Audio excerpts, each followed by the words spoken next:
मटण बनवायचं आहे पण वेळ कमी आहे, झटपट बनवायचं आहे, कमी मसाल्यामध्ये अगदी चमचमीत आणि तर्रीदार मटण कसं बनवायचं तर याचीच मी रेसिपी तुम्हाला दाखवणार आहे। तर व्हिडिओ शेवटपर्यंत नक्की बघा। व्हिडिओ आवडत असेल तर प्लीज व्हिडिओला लाईक करा। चला मग सिक्रेटसह जाणूया मटण रस्सा कसा बनवायचा। इथे मी 1.5 किलो मटण घेतलेला आहे। त्यावर आता हळद घातलेली आहे, 1 चमचाभर हळद आणि चवीनुसार मीठ घालायचं आहे। हे हळद मीठ मटणाला अगदी व्यवस्थित चोळून घ्यायचं आहे। आता हे मटणाला जेव्हा आपण हळद मीठ लावतो ना तेव्हा हाताच्या साहाय्याने छान असं व्यवस्थित मटणाला हळद मीठ लावून घ्यायचं आहे। ही जी रेसिपी दाखवते ना मी तुम्हाला अगदी कमी वेळेमध्ये झणझणीत आणि चविष्ट भन्नाट अशी मटणाची रेसिपी मी दाखवते। खूप टेस्टी होतो हा रस्सा। आता इथे आपण कढईमध्ये 1 चमचाभर तेल घालणार आहोत, जो आपल्या तेलाच्या डब्यामध्ये चमचा असतो ना अगदी त्या मापाने। आता ह्या तेलामध्ये आपण हे मटण घालायचं आहे आणि 1.5 ते 2 मिनिटं व्यवस्थित असं मोठ्या गॅसवर परतून घ्यायचं आहे।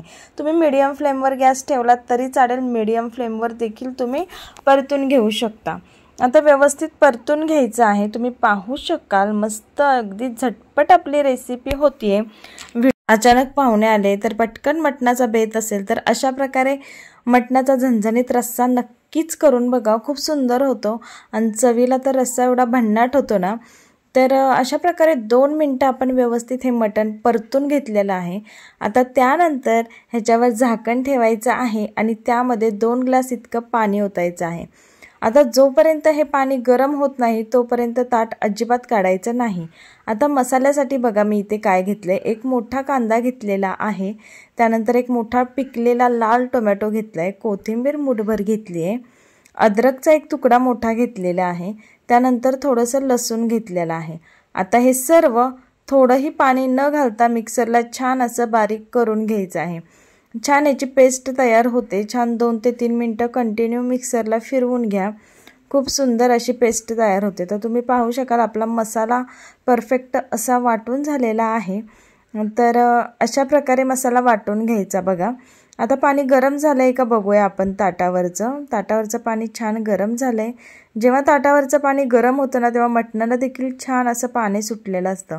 आता तुम्ही पाहू शकाल मटणाला देखील छान पाणी सुटलंय। आता हे गरम झालेलं पाणी या मटणामध्ये आपण घातलेलं आहे आणि व्यवस्थित आता हे आपण परतून घेणार आहोत। आता तुम्हाला जेवढा रस्सा करायचा आहे ना तेवढं पाणी गरम करूनच मटणामध्ये घालायचं, म्हणजे मटणाचा रस्सा छान होतो। आता मी पुन्हा एकदा ह्याच्यावर 1 ग्लासभर इतकं पाणी ओतणार आहे आणि पुन्हा आपण तीच प्रोसेस करायची। पाणी गरम होईपर्यंत ताट अजिबात काढायचं नाही। 1.5 ग्लास इतकं मी पाणी ओतलेलं आहे।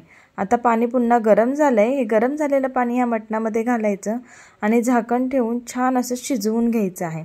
तोपर्यंत एका बाजूला आपण मसाला भाजून घेऊयात। आता कढईमध्ये मी 2 चमचे तेल घेतलेलं आहे, त्यामध्ये हा मसाला घातलेला आहे। थोडीशी गडबड म्हणजे माझ्या व्हिडिओ शूटिंगला थोडंसं गडबड होते, कारण फास्ट स्वयंपाक करायचा असतो, झटपट करायचा असतो, त्यामुळे थोडंसं शूटिंगचं चालू कॅमेरा ऑन करायचं राहून जातं। तर प्लीज तेवढं समजून घ्या। आणि आता हा मसाला छान असा भाजून घ्यायचा आहे, दुसरं मी ह्यामध्ये काहीही घातलेलं नाही आहे। आता मसाला 2 मिनिटं इतकं भाजून झाल्यानंतर त्यामध्ये अर्धा चमचा इतकी हळद घातलेली आहे, त्यानंतर 1 चमचा काश्मीरी मिरची पावडर टाकली आहे आणि 2.5 चमचे इथे मी घरगुती आमचा हा मसाला आहे तो वापरलेला आहे, त्यानंतर चवीनुसार मीठ घातलेलं आहे आणि आता धने पावडर 1 मोठा चमचा इतकी घालायची आहे। आता मी इथे गरम मसाला, जिरा पावडर वगैरे काहीही वापरलेलं नाही आहे, कारण जो हा आमचा घरगुती मसाला आहे ना त्यामध्ये सर्व ॲड आहे। आता मी इथे फक्त धना पावडर थोडीशी टाकलेली आहे। आता हा मसाला व्यवस्थित आपण 2 ते 3 मिनिटं परतून घेणार आहोत मोठ्या गॅसवर। मोठा किंवा मीडियम फ्लेमवर तुम्ही परतून घेऊ शकता। आता जोपर्यंत हा छान असा ड्राय होत नाही तोपर्यंत हा मसाला व्यवस्थित परतून घ्यायचा आहे। जेवढा तुम्ही मसाला छान परताल ना तेवढा रश्श्याला छान असा कट येतो आणि चव तर भन्नाटच होते। तर झटपट होणारी रेसिपी आहे ही, खूप कमीत कमी वेळामध्ये हा मटणाचा रस्सा पण तितकाच टेस्टी सुद्धा होतो। नक्की करून बघायचं आहे। आता इकडे मटण सुद्धा व्यवस्थित आपलं शिजून झालेलं आहे। आता ह्या रश्श्यामध्ये हा आपण मसाला मिक्स करून घेणार आहोत। तर कमी वेळेमध्ये आणि परफेक्ट असा रस्सा आपला तयार झालेला आहे। आता ह्यामध्ये मसाला टाकल्यानंतर हे पुन्हा व्यवस्थित असं ढवळून घ्यायचं आहे। आता व्यवस्थित असा मसाला आपला ह्यामध्ये टाकून झालेला आहे आणि हे छान असं एकत्र सुद्धा झालेलं आहे। आता 5 ते 6 मिनिटं छान अशी खळखळून उकळी आणायची, म्हणजे रस्सा आणि सूप सर्व छान असं एकजीव होतं। मस्त कट देखील आलेला आहे बघा भाजीला। तर तुम्हाला ही झटपट मटणाची रेसिपी कशी वाटली नक्की आम्हाला कमेंट करून कळवा।